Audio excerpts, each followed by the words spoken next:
What's going on, guys? We're doing another day in the life video here now with the all-new ZV-1F, which was just announced. Of course, this is the baby brother to the ZV-1, which was released a couple years ago. Very small, compact camera, designed for creators, content creators. It's primarily video focused. Of course, it does take photos. It is a 1-inch sensor. This is a 20.1 megapixel 1-inch sensor versus the ZV-1, which is 21 megapixels. So you're missing 1 megapixel. Will it make a difference?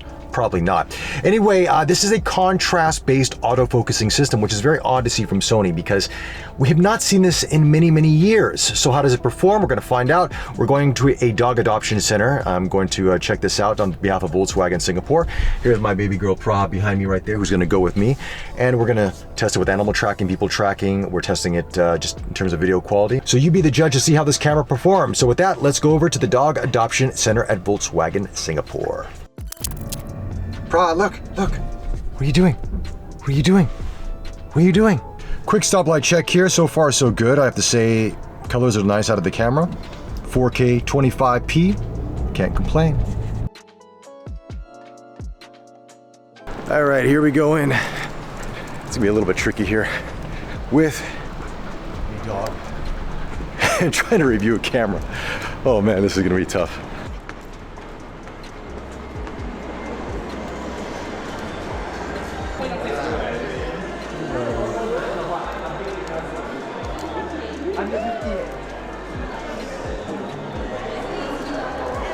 Hey, how are you, Wasim? Hi, Praha. You excited? It's okay, Praha. You cannot play.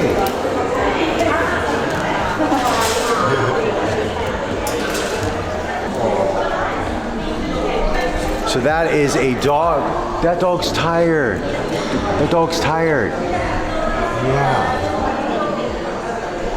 Tired, huh? No, you can't have the food. So far, this is quite easy to use, I have to say. Contrast-based autofocusing is not bad from Sony.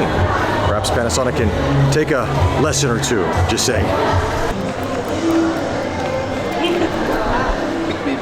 A very big baby. What are you doing? What are you doing? Having too much fun. Yeah! By the way, can we just take a moment to appreciate the new RTN R-Line? Look at this thing. Look how beautiful this car is. I love the gray on that. This gray is awesome. Holy cow, man. This is really, really nice.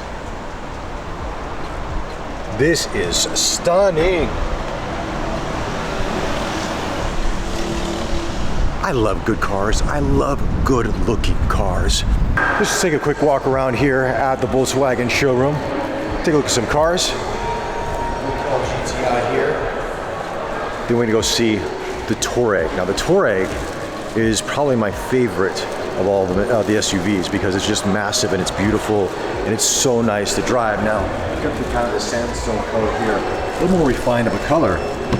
We go inside. Look at this interior, how awesome this is.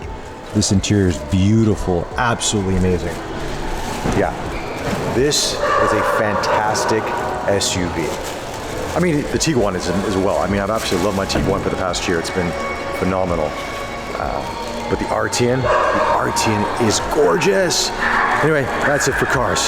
And here's a message from our sponsor. This video is brought to you by ASUS. Check out the ASUS ZenBook 14X OLED Space Edition, commemorating the 25th anniversary of the first ASUS laptop sent into space. Not only does it offer a space-exclusive design, but it's even worthy of going where no man has gone before, with its space-grade durability. It even comes with a 3.5-inch OLED companion Zen Vision display, and you will have a ball of a time taking in the views with its 16:10 4K OLED Nano Edge Pantone validated 14-inch display. I mean, the ZV-1F is a nice camera. The contrast-based system, it's a little bit slower than the Phase Tech, but it's locking on. The eye tracking is here. It's not as precise, of course, as the ZV-1. And I'm kind of perplexed why Sony decided to use a contrast-based system. At what point do you go, look, just phase detect all the way? That's what Sony cameras are known for, is the autofocusing. I don't know who made the decision. Anyway, overall battery life on this thing, it does drain relatively fast. You're gonna need multiple batteries if you wanna get this camera, the same as the ZV-1. The controllers on the back are very small to use. I wouldn't say it's the most user-friendly camera out there. It is what it is. I mean, it's a standard focal length 20mm f2, which is good. For vlogging, I'm on active stabilization, so there's a little bit of a crop in, but I'm holding it here with the Sony hand grip, and it's pretty decent here for vlogging. And that's what this camera is really meant for. But now that we're using portrait mode for a lot of our videos, for TikTok and for Reels, does it make sense with this camera outside of YouTube, which I'm shooting right now? I don't know, remains to be seen. But yeah, that's the ZV-1F in a nutshell. I'm not sure about this camera. I'm really not. I am a little bit perplexed. Do we need the ZV-1F? Is it necessary? Does our smartphone do the same thing? I mean, I get that the lens, obviously it's a 20mm f2 lens, so you're gonna probably get a better depth of field, and obviously it'll probably take better photos, but does it? Does it make sense nowadays? This is the question I have that I think a lot of you are gonna have with the ZV-1F. The ZV-1, okay, the ZV-E10 made a lot of sense to me because that is an interchangeable APS-C camera, small, compact, great for content creators, and you can get some really good image quality out of that.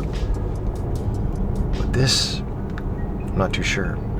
Battery life, it's almost down right now, and I'm literally like, need to switch batteries, and I've only been using it for a couple hours, you know, off and on, not even full on. Yeah. Seems a bit. It's a question I think a lot of us are going to have with this camera. I don't think I can answer it in this review.